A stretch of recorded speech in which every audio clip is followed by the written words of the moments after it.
அண்ணா என்ன தம்பி? ஒரு சின்ன சந்தேகண்ணே. கேளுடா தம்பி. இந்த கையில இப்ப பார்த்தா கருப்பு பிடிச்சிருக்கீங்க, இந்த கருப்பட்டிக்கல அப்படி என்ன தானே வச்சிருக்கீங்க? முன்னாலாம் அந்த கடைக்கு போனா தேன் மிட்டாய் வாங்கி கொடுங்க, தேங்காய் மிட்டாய் வாங்கி கொடுங்க, இல்ல இந்த கடைக்கு போனா கமருக்கட்டு வாங்கி கொடு, கடல மிட்டாய் வாங்கி கொடுங்க. இப்பெல்லாம் கேக்குறேன், பரவாயில்லடா. ஆமாண்ணே. எப்ப இது ஒரு முக்கியமான தானே வச்சிருப்பீங்க, அப்படி என்னதான் இருக்கு சொல்லுங்கண்ணே. சொல்றேன் தம்பி, கேளு.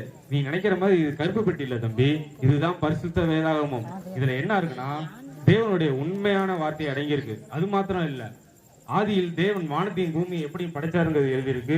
மனுஷனுடைய வாழ்க்கை வரலாறு எல்லாம் அடங்கிய ஒரே புத்தகம் தான் இந்த பரிசுத்த வேதாகமம். இவ்வளவு விஷயம் இருக்குல்ல. அப்ப இன்னும் ஒரு சின்ன சந்தேகம். கேளு தம்பி. இந்த பரிசுத்த வேதாகத்துல முதல் பாவம் எப்படி உருவாச்சுன்னு ஏதாச்சும் இருக்கானே? பரவாயில்லடா, நீ இப்பெல்லாம் கேக்குறப்பெல்லாம் எனக்கு ரொம்ப சந்தோஷமா இருக்குடா. சொல்றேன் கேளு. சொல்லுங்க. நம்முடைய ஆதி பெற்றோரான ஆதாமேவளை படிச்சு ஒரு தோட்டத்தின் நடுவுல வச்சார். அப்ப தேவன் சொன்னாரு, இந்த தோட்டத்தின் நடுவுல இருக்க எல்லா மரத்தினுடைய கனியும் புசிக்கலாம், ஆனா ஒரு மரத்தினுடைய கனியை மட்டும் புசிக்க கூடாதுன்னு சொன்னாங்க. அப்ப ஆதாமேவள் என்ன பண்ணிட்டு இருக்கணும்? கேட்டு கீழ் படிச்சிருப்பாங்கல்ல, தேவனுடைய வார்த்தையை கீழ் படிச்சிருக்கணும். ஆனா அதுதான் இல்ல, அவங்க என்ன பண்ணிட்டாங்கன்னா தேவனுடைய வார்த்தையை கீழ்படியாம பிசாசினுடைய வார்த்தையை கீழ்படிச்சிட்டாங்க. இதுதான் முதல் பாவம். இதுதான் முதல் பாவமான. அதனால தேவன் என்ன பண்ணிட்டாரு? என்ன பண்ணாங்க? அவங்க மேல கோபம் கொண்டு அவங்களை தோட்டத்தை விட்டு விரட்டிட்டாங்க. இதனால என்ன ஆச்சுன்னா, மனுஷனுக்கும் தேவனுக்கும் இடையில இருந்த உறவு துண்டிக்கப்பட்டு போச்சு. மறுபடியும் தேவன் சும்மா இருக்குல்ல, நிறைய தீர்க்கதரிசிகளை அனுப்பிச்சாங்க. எதுக்காக அனுப்பிச்சாங்க? மறுபடியும் அந்த உறவு வரணுமா?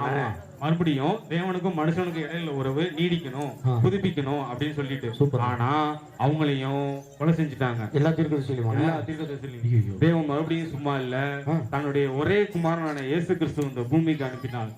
மறுபடியும் தேவனுக்கும் மனுஷனுக்கு இடையில உறவு புதுப்பிக்கிறதுக்காக அவர் குமாரனே அனுப்பிட்டாருனே, சொந்த குமாரன். ஆனா அவங்களையும் சிலுவை மரணம் கொடுத்து கொலை செஞ்சுட்டாங்க. ஆனா இந்த சிலுவை மரணம் அப்படின்னு சொல்லும் போது, இந்த சிலுவை என்ன, அதை பத்தி கொஞ்சம் சொல்லுங்க. ஏன்னா எல்லாரும் சிலுவைன்றாங்க அப்படின்னா என்னன்னு?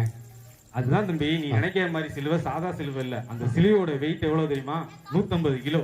அந்த சிலுவையோட நீளம் 15 அடி, அகலம் 8 அடி.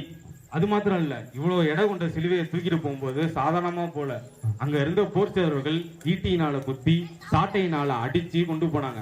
அந்த சாட்டையோட நுனியில கூர்மையான கொக்கிகள்லாம் இருக்கும். அந்த கொக்கியினால ஒரு சுண்டி இழுத்தாங்கச்சுக்குவேன், அப்படியே சத்தையே அப்படியே பிச்சுட்டு வந்துடும். இவ்வளவு காயங்கள். இது மாத்திரம் இல்ல, அவரு சிலுவையில 6 மணி நேரம் தண்ணீர் இல்லாம இருந்தார். 17 மணி நேரம் நீர் குடிக்காம இருந்தாங்க. இவ்வளவும் யாருக்காக? உனக்காக, எனக்காக. இப்ப இந்த காயங்கள் சொல்லும்போது சில பேர் சொல்றாங்க, இந்த 5480 காயங்கள் இருக்காங்க. உண்மையிலே அவ்வளவு காயங்கள் பட்டாரு ஏசப்பா? ஆமா தம்பி, இவ்வளவு காயங்கள் பட்டாரு. அந்த காயங்கள்லாம் எண்ணிக்கை இல்ல. அவ்வளவு வேதனை.